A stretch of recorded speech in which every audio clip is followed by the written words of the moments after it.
Saludos, estudiantes. Vamos a continuar viendo el tema de la célula. Hoy vamos a analizar la manera en que la célula administra la materia y la energía.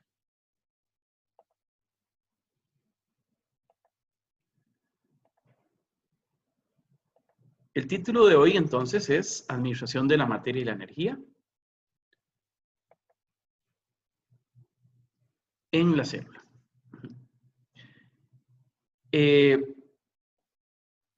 Para poder analizar cómo la materia y la energía es administrada en la célula, es necesario hacerlo separadamente.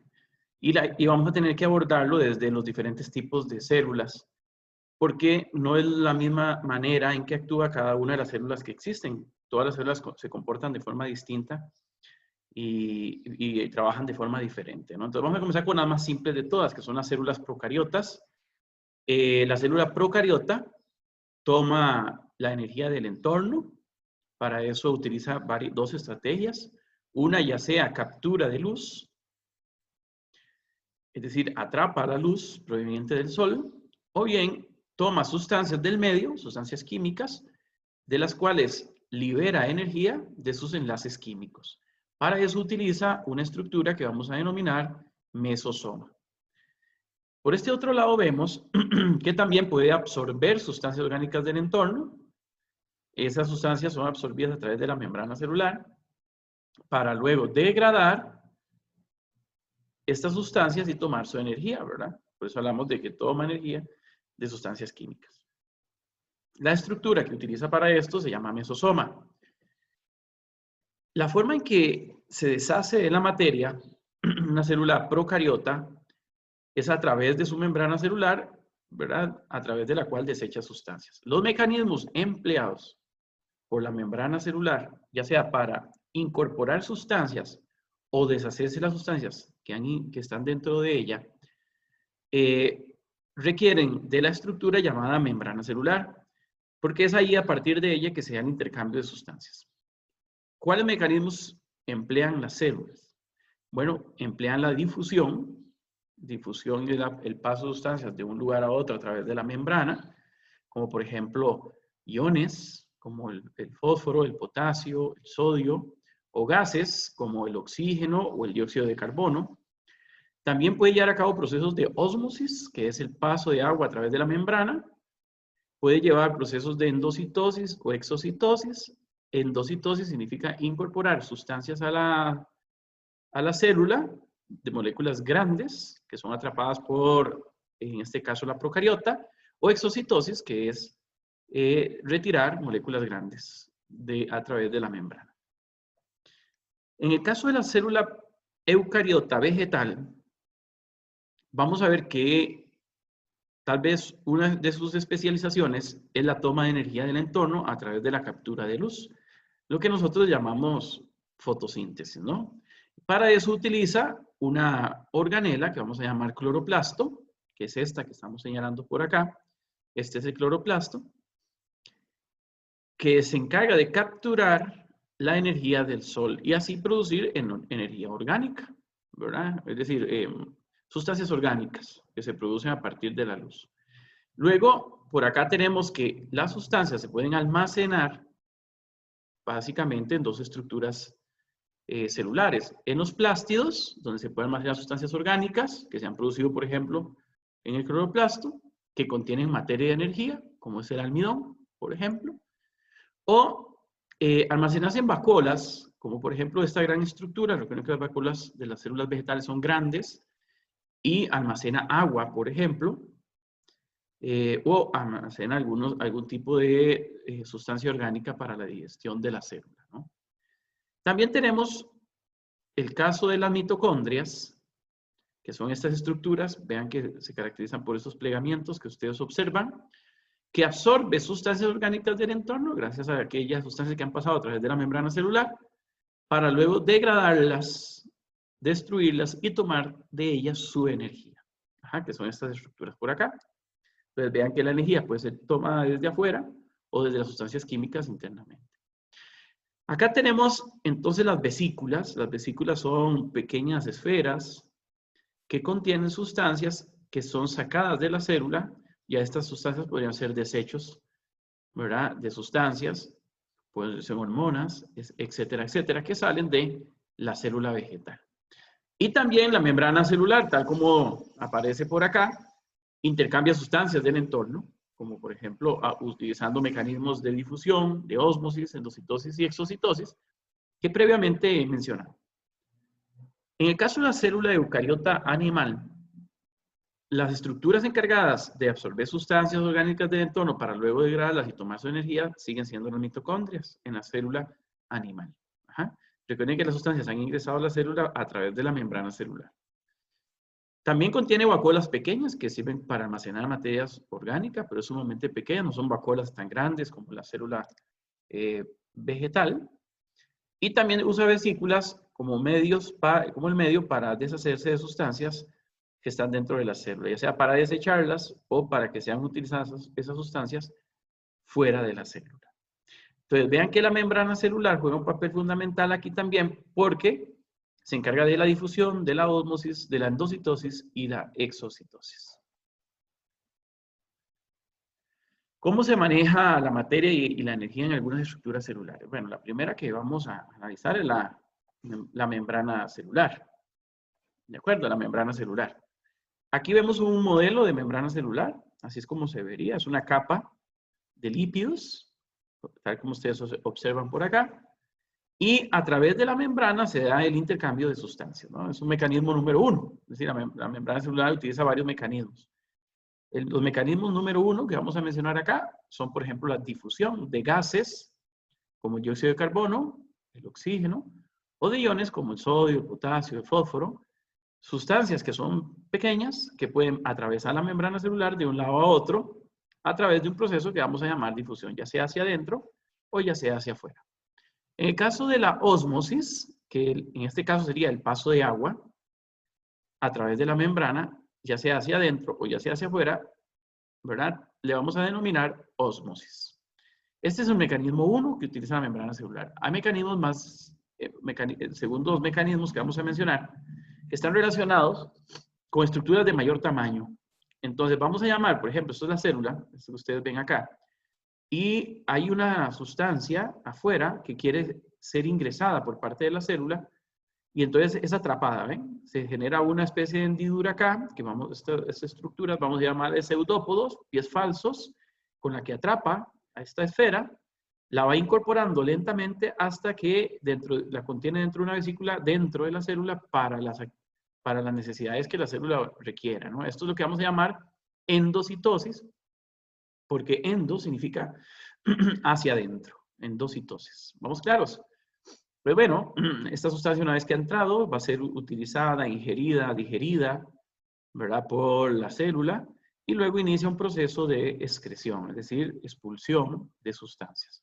Para eso vamos a contar con una vesícula que vamos a llamar de vesícula secretora, que absorbe las sustancias que van a ser desechadas o contiene las sustancias que van a ser desechadas y lentamente la vesícula se va fusionando con la membrana celular hasta que libera las sustancias en el entorno. Esto es lo que vamos a llamar exocitosis. ¿De acuerdo? Son entonces otros mecanismos diferentes. Endos hacia adentro, exocitosis hacia afuera. Ajá. Diferentes a la difusión y a la ósmosis. En el caso de otras organelas, como por ejemplo la vacuola se encarga de almacenamiento de sustancias. ¿De acuerdo? ¿Qué sustancias se van a almacenar por acá, no? Eso va a depender del tipo de vacuola que sea, porque las funciones de la vacuola pueden variar de acuerdo a la célula en la que se encuentre. Y entonces, por ejemplo, algunas vacuolas de estas son para almacenar sustancias orgánicas. Ajá, como por ejemplo sustancias orgánicas que contienen energía. Entonces, aquí hay sustancias orgánicas que la célula luego va a utilizar o necesitar, que contienen energía muy útil y válida para la célula. Pero también esta vacuola puede contener agua.